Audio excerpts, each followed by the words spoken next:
بسم اللہ الرحمن الرحیم۔ ایک جو سب سے بڑا مسئلہ ہے قربانی میں، وہ مسئلہ ہے گوشت کی تقسیم کا، کہ گوشت کی تقسیم کیسے کریں۔ تو گوشت کے 3 حصے بنیں گے۔ کتنے حصے بنیں گے؟ 3 حصے بنائیں گے۔ ایک شخص زید قربانی کر رہا ہے، اس نے قربانی کر لی، تو اب وہ گوشت کے کتنے حصے بنائے گا؟ 3 حصے بنائے گا۔ ایک حصہ رشتہ داروں کا، ایک حصہ فقراء اور مساکین کا، اور ایک حصہ اپنا۔ کتنے حصے کر دے گا بھائی؟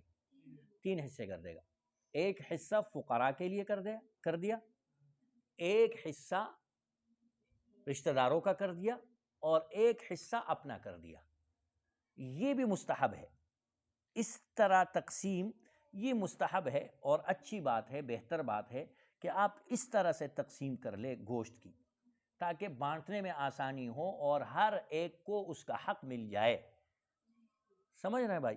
لیکن فقہا کہتے ہیں اگر ایک شخص نے سارا کا سارا گوشت قربانی کا رکھ لیا، یعنی بیل ذبح کیا، کوئی جانور اس نے ذبح کر دیا، یا حصہ تھا وہ حصہ اس کے پاس آ گیا اور اس نے حصے نہیں کیے اس میں، بلکہ سارا کا سارا گوشت خود رکھ لیا، تو فقہا کہتے ہیں کہ تب بھی کیا ہے؟ ٹھیک ہے، اس کو اجازت ہے اور رخصت ہے، وہ سارا کا سارا گوشت بھی رکھ سکتا ہے۔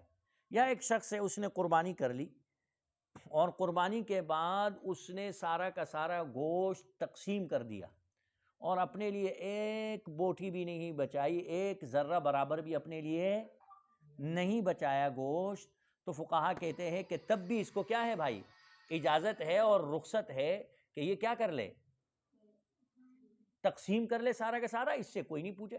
اگر سارا کا سارا تقسیم کر لیا تب بھی ٹھیک، اگر سارا کا سارا رکھ لیا تب بھی ٹھیک، اور اگر 3 حصے کر دیے، کتنے حصے کر دیے؟ 3 حصے کر دیے، تو یہ سب سے بہترین اور افضل طریقہ ہے۔